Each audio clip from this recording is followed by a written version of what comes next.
കുറച്ച് കാലമായിട്ട് ഇപ്പം എൻ്റെ അടുത്ത് ആരെങ്കിലും അമ്മൂന് ഏറ്റവും ചെയ്യാൻ ഇഷ്ടപ്പെട്ട ഒരു കാര്യം എന്താണെന്ന് വെച്ചാൽ ഞാൻ പറയും ഗുരുവായൂരപ്പനെ കാണാൻ പോവുക എന്നുള്ള സംഭവം കേട്ടോ.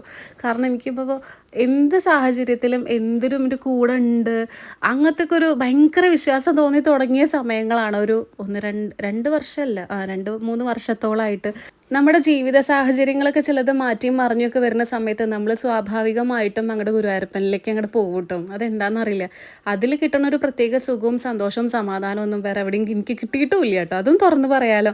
അപ്പം ഞങ്ങളിത് അന്ന് ഗുരുവായൂർ പോയിരിക്കണം. ഞാനും ചിറ്റയുടെ അമ്മാൻ്റെ മോളാണ് കേട്ടോ അമ്മു ചേച്ചി. അമ്മു ചേച്ചിയുടെ മോളും ഞങ്ങൾ 3 പേരും കൂടിയാണ് പോയിട്ടുണ്ടായിരുന്നത്. ഒരു ഞായറാഴ്ച ദിവസം തന്നെയായിരുന്നു കേട്ടോ. ജൂലൈ 5-ാം തീയതി എടുത്തൊരു വീഡിയോ ആയിരുന്നു കേട്ടോ. ഡേറ്റ് ഓഫ് ബർത്ത് വരുന്ന ദിവസം ആയതുകൊണ്ട് തന്നെ എന്നാൽ പിന്നെ എല്ലാവർക്കും കൂടെ ഒന്ന് ഗുരുവായൂർ പോയിട്ട് വരാം. രാവിലെ ഒരു 7:30 ആകുമ്പോഴാണ് ഞങ്ങൾ അവിടെ നിന്ന് ഇറങ്ങിയിട്ടുണ്ടായിരുന്നത് കേട്ടോ. ഞങ്ങളിവിടെ എത്തിയപ്പോഴേക്കും ഒരു 9:30 9:15 ആകുമ്പോഴേക്കും ഞങ്ങളിവിടെ എത്തി. പിന്നെ തൊഴുതു, പിന്നെ തിരിച്ച് പ്രദക്ഷിണമൊക്കെ വെച്ച് ഞങ്ങളിങ്ങനെ നടക്കുകയാണ്.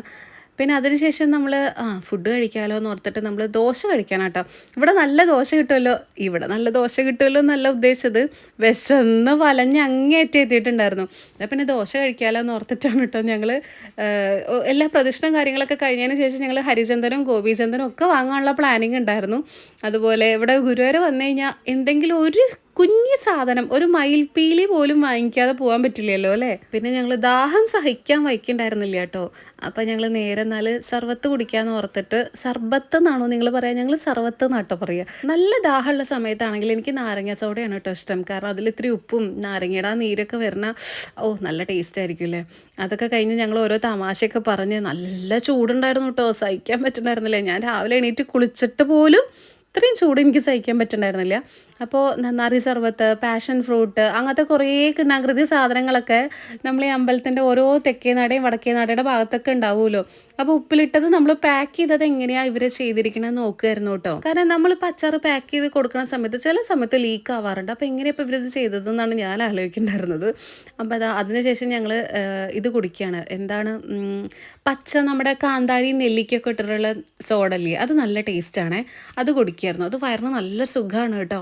നമ്മളത് കുടിച്ച് കഴിഞ്ഞാൽ നമുക്കിപ്പോൾ എന്താ പറയുക, കുറച്ചൊരു വയറിനൊരു ഗ്യാസ് ട്രബിൾ പോലെയൊക്കെ, നമ്മളിപ്പോൾ യാത്രയൊക്കെ ചെയ്ത് വരണല്ലേ. അപ്പോൾ അങ്ങനെ എന്തെങ്കിലുമൊക്കെ ഒരു ബുദ്ധിമുട്ടുണ്ട് എന്നുണ്ടെങ്കിൽ അതൊക്കെ പോകാനൊക്കെ ഭയങ്കരമായിട്ട് ഹെൽപ്പ് ചെയ്യാറുണ്ട് കേട്ടോ. അപ്പോൾ അതും കുറച്ച് ട്രൈ ചെയ്തിട്ടുണ്ടായിരുന്നു. പിന്നെ അതുപോലെ തന്നെ ഞങ്ങൾ എന്തൊക്കെ വാങ്ങിക്കണം, ഇപ്പോൾ കുഞ്ഞാവയ്ക്കും മാളൂനും അങ്ങനെ വീട്ടിലേക്ക് എന്തൊക്കെ വാങ്ങിക്കണം, ചിറ്റൻ്റെ അടുത്ത് പറയണം ദച്ചൂന് എന്തൊക്കെ വാങ്ങിക്കണം എന്ന് ആലോചിക്കുകയാണ് ഞാൻ എന്നുള്ള കാര്യം കേട്ടോ. അപ്പോൾ അവിടെ അമ്മു ചേച്ചിയുടെ മോള് അമ്മ അത് വാങ്ങിത്തരും ഇത് വാങ്ങിത്തരും വാശിയില്ലാതെ ഞങ്ങൾ കൂടെ നിൽക്കുമായിരുന്നു കേട്ടോ. ഒരു വാശി ഉണ്ടായിരുന്നില്ല. കുട്ടി ഉണ്ട് കൂടെ എന്നുള്ളത് പോലും അറിഞ്ഞിട്ടുണ്ടായിരുന്നില്ല. ഞങ്ങൾ പിന്നാലെ എത്ര നേരം നടന്നു അറിയോ. ഞാൻ എന്നിട്ട് ആലോചിക്കുകയാണ്, അയ്യോ ഇങ്ങനെ കുട്ടികളുണ്ടോ ഇവിടെ. കുഞ്ഞാവയ്ക്ക് പിന്നെയും ഒരു വാശിയൊക്കെ ഉണ്ട്, പക്ഷെ മാളൂര് അങ്ങനെ ഇല്ല കേട്ടോ. എപ്പോഴും നമ്മൾ കൂടെ തന്നെ നിൽക്കും. അതുപോലെ തന്നെ നമ്മുടെ വീഡിയോ കാണുന്ന കുറേ പേരെ കണ്ടു, പരിചയപ്പെട്ടു, സെൽഫിയൊക്കെ എടുത്തു. മുത്തശ്ശിക്ക് സുഖല്ലേ, അമ്മയ്ക്ക് സുഖല്ലേ, എന്താ അവരൊന്നും കൂട്ടാഞ്ഞത് എന്നൊക്കെ ചോദിച്ചു. അപ്പോൾ ഞാൻ പറഞ്ഞു ഞാൻ വീട്ടിൽ നിന്നല്ല വരുന്നത്, അങ്ങനെയൊക്കെ പറഞ്ഞു കേട്ടോ. അതിനുശേഷം ഞങ്ങളിതാ പ്രിയങ്ക ഫാൻസിയിലേക്ക് പോവുകയാണ്. ഞാൻ ആകെ ടാൻ അടിച്ചെന്നുള്ള രീതിയിലാണ്, കാരണം അത്രയും വെയിൽ കൊണ്ടിട്ടുണ്ടായിരുന്നു. നീ വീട്ടിലെത്തിയിട്ട് വേണം മുത്തശ്ശിയുടെ ഫേസ് പാക്കൊക്കെ ഇട്ട് ഭയങ്കരമായിട്ട് സെറ്റ് ആവാൻ എന്നൊക്കെ ആലോചിച്ച് ആ ഒരു ഫേസ് പാക്ക് കയ്യിലുള്ളതുകൊണ്ട് പിന്നെ എനിക്ക് അങ്ങനെയായിട്ട് പേടിയൊന്നുമില്ല കേട്ടോ.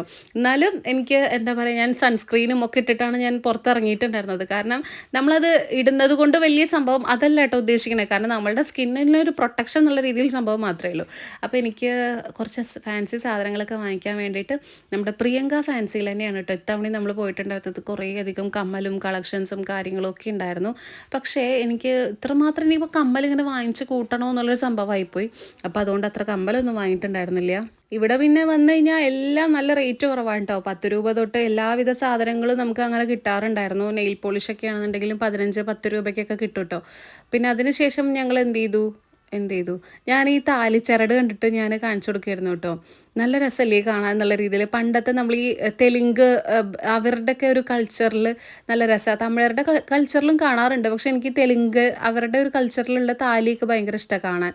അപ്പോൾ അങ്ങനത്തെ താലി ചരടുമുള്ളതൊക്കെയാണ്. അപ്പോൾ അതൊക്കെ കണ്ടപ്പോൾ ഞാൻ എന്നിട്ട് ഇങ്ങനെ കാണിച്ചു കൊടുക്കുമായിരുന്നു. ഇതൊക്കെ ഉണ്ട് എന്നൊക്കെ പറഞ്ഞിട്ട്.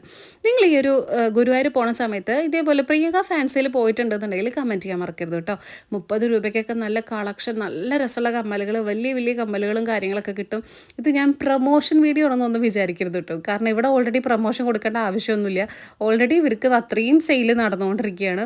പിന്നെ എനിക്കിത് കണ്ടു കഴിഞ്ഞപ്പോൾ ഈശ്വരാ ഇവിടുന്ന് പോരാൻ തോന്നിയില്ല. എപ്പോഴും നമ്മൾ ഈ ഉത്സവപ്പറമ്പിലൊക്കെ പോയൊരു പ്രതീതിയാണ് കേട്ടോ. ഞാൻ കുറച്ച് മാലകളും കുഞ്ഞാവയ്ക്ക് കുറച്ച് ക്ലിപ്പുകളും അങ്ങനത്തെ കുട്ടി കുട്ടി സാധനങ്ങളാണ് വാങ്ങിയിട്ടുണ്ടായിരുന്നത്. അല്ലെങ്കിൽ എനിക്ക് ഗുരുവായൂർ പോയി കഴിഞ്ഞാൽ എനിക്ക് ഇവിടുന്ന് എന്തെങ്കിലും ഒന്ന് വാങ്ങിക്കാതെ അങ്ങോട്ട് തിരിച്ച് പോരാൻ അങ്ങോട്ട് പറ്റില്ല. അയ്യോ ഇപ്രാവശ്യം പോയപ്പോൾ അവിടെ കയറിയില്ലല്ലോ എന്നുള്ളൊരു സങ്കടം വരികയാണ് കേട്ടോ. പൊട്ടുകളുടെ കളക്ഷൻ കണ്ടപ്പോൾ ഞാൻ ഈശ്വരത്തിൽ ഇപ്പോൾ ഏത് വാങ്ങിക്കും, എന്ത് അമ്മയ്ക്ക് വാങ്ങിക്കും എന്നൊക്കെ ആലോചിച്ചുകൊണ്ടിരിക്കുകയാണ്. എന്നിട്ട് ഞാൻ കുറച്ച് 3-4 പൊട്ടുകളൊക്കെ വാങ്ങിയിട്ടുണ്ടായിരുന്നു. അതിൽ നല്ല രസമുള്ള ഈ ഒരു മിന്നി മിന്നി പൊട്ടുണ്ട് കേട്ടോ, ഒരു ബ്ലാക്ക് കളർ. ഇത് എനിക്ക് നന്നായിട്ട് ഇഷ്ടപ്പെട്ടു. അപ്പോൾ ഞാൻ അത് എടുത്തിട്ടുണ്ടായിരുന്നു. പിന്നെ അടുത്ത പൊട്ടുകളൊക്കെ ഇങ്ങനെ നോക്കി നോക്കി തിരിഞ്ഞ് തിരിഞ്ഞ് ഇങ്ങനെ നടക്കുമായിരുന്നു കേട്ടോ. എന്താണെന്നറിയില്ല, കുറേ സാധനങ്ങളൊന്നും ഞാൻ വാങ്ങിയിട്ടുണ്ടായിരുന്നില്ല. പക്ഷേ ഞാൻ വാങ്ങിയ സാധനങ്ങളെല്ലാം കൂടെ ഒരു 500 രൂപയുടെ ഉള്ളിലേ ആയിട്ടുണ്ടായിരുന്നുള്ളൂ കേട്ടോ. അവിടുന്ന് നമുക്ക് കുറേ പേരെ നമ്മൾ കുറേ സബ്സ്ക്രൈബേഴ്സ് ആണെന്നൊക്കെ പറഞ്ഞിട്ട് നമ്മളൊരു ഫാമിലി പോലെയാണ് എല്ലാവരോടും എനിക്ക് സംസാരിക്കുമ്പോൾ തോന്നാറുള്ളത് കേട്ടോ. അമ്മൂനെ കണ്ടു, പരിചയപ്പെട്ടു, സന്തോഷമായി എന്നൊക്കെ പറഞ്ഞതിൽ ഒരുപാട് സന്തോഷം. കുറേ അധികം കുപ്പിവള കളക്ഷൻസും ഇവിടെ ഉണ്ടാവാറുണ്ട് കേട്ടോ. നിങ്ങൾക്ക് ഇപ്പോൾ മാച്ചിങ് ആയിട്ട് ഒരു കുപ്പിവളയും ഇല്ല കയ്യിലെന്നുണ്ടെങ്കിൽ ഡെഫിനറ്റ്ലി നിങ്ങളുടെ എല്ലാ ഡ്രസ്സുകളും എടുത്തിട്ട് നിങ്ങൾ ഈ ഒരു ഷോപ്പിൽ പോയി നോക്കൂ കേട്ടോ. എല്ലാവിധ കുപ്പിവളകളും പ്ലെയിനിലാണെങ്കിലും ഡിസൈനിലാണെന്നുണ്ടെങ്കിലും എല്ലാത്തിലും ഉണ്ട് കേട്ടോ. പിന്നെ ഞാൻ എന്താ ഒരു കീ ചെയിൻ വാങ്ങിയിട്ടുണ്ടായിരുന്നു. പിന്നെ അതുപോലെ തന്നെ 3-4 പെന്നുകൾ, നമുക്ക് നോർമലി എഴുതാനുള്ള പെന്നുകൾ 5 രൂപ 3 രൂപയ്ക്കൊക്കെ പെന്നൊക്കെ കണ്ടപ്പോൾ അതൊക്കെ എടുത്ത് വാങ്ങിയിട്ടുണ്ടായിരുന്നു. പിന്നെ എല്ലാം ഞങ്ങൾ പർച്ചേസിങ്ങും എല്ലാം കഴിഞ്ഞ് ഞങ്ങളിതാ നേരെ വെച്ച് പിടിച്ചു ചിറ്റയുടെ ഇല്ലത്തേക്ക് ഞങ്ങൾ തിരിച്ച് പോരുകയാണ് കേട്ടോ. അപ്പോൾ ഇന്നത്തെ വീഡിയോ ഇത്രയേ ഉള്ളൂ. അപ്പോൾ ഞങ്ങളുടെ ഗുരുവായൂർ വ്ളോഗ് ഇത്രയേ ഉള്ളൂ. ഊണ് കഴിക്കുമൊന്നും കാണിക്കാൻ പറ്റിയില്ല. ഞങ്ങൾ അവിടെ തന്നെ കയറി സുള്ളേട്ടനെ കണ്ട് ഊണ് കഴിച്ചു. രാവിലെ മാത്രമേ നമ്മൾ ഹോട്ടലിൽ നിന്ന് കഴിച്ചിട്ടുണ്ടായിരുന്നുള്ളൂ കേട്ടോ. അപ്പോൾ ഉച്ചയ്ക്ക് അങ്ങനെ അന്നദാനം കഴിച്ച് തിരിച്ച് നമ്മൾ ഇത്തവണ കാളം കൂട്ടാനല്ല, ഞാൻ കാളം കൂട്ടാനാന്ന് വെച്ച് പ്രതീക്ഷിച്ച് കയറിയത് സാമ്പാറായിരുന്നു കേട്ടോ. അപ്പോൾ ഇത്രയേ ഉള്ളൂ വീഡിയോ. അപ്പോൾ ഓക്കെ, ബൈ.